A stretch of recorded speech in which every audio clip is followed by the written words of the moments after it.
Good morning. I was participating in a webinar last night on Ignatian spirituality. And this is a spirituality that is deeply rooted in the tradition of Ignatius of Loyola. And one of the things that he is famous for is encouraging us to pray with our whole selves, to pray with our eyes, to pray with our ears, all of our senses, sense of taste, sense of smell, sense of touch, imagination. And because I'm such a visual person, this style of prayer really works for me. It opens me up to God in a way that purely contemplating God in my brain doesn't work. In my brain, I can separate myself from the other half of my body, right? My physicality, which sometimes can be so distracting for us. Our bones ache, our eye itches, we're hearing a noisy or ringing or trash cans banging outside, or the sounds, the touches, the feels that our body experiences. We often feel like it's just not helping. In fact, it takes us away from complete concentration on the divine.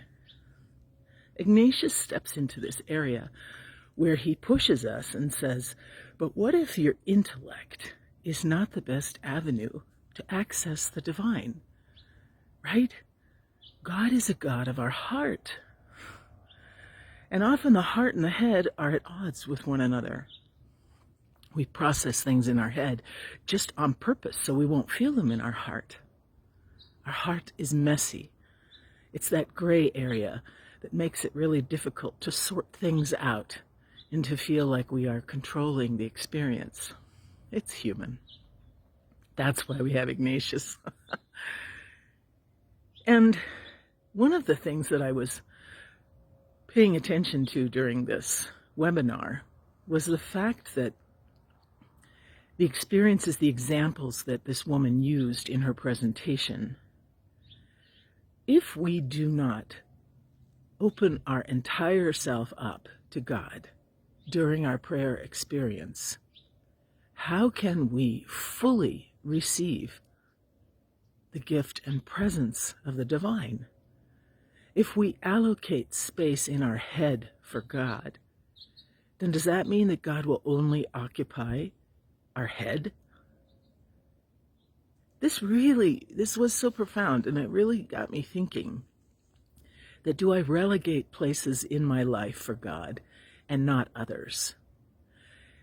Our brains are often more acceptable to us than our bodies.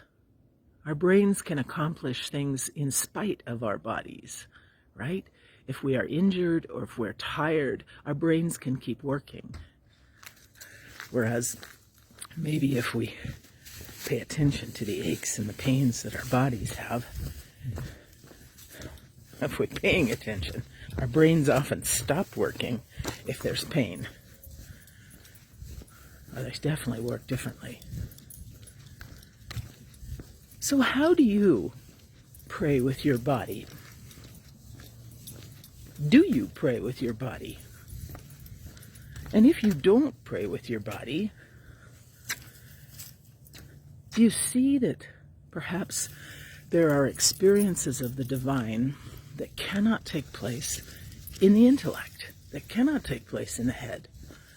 Even in the life of Jesus, there were many times where those who were objective and stood back and watched him in action picked apart his experiences and his behavior, saying, that's not right, and that's not right, and that doesn't conform, and you're obviously not who you say you are because you're doing X, Y, Z. Yet in the body, when the heart is able to respond, all of the divine can be encountered if we use all of ourselves in that experience. So explore that today.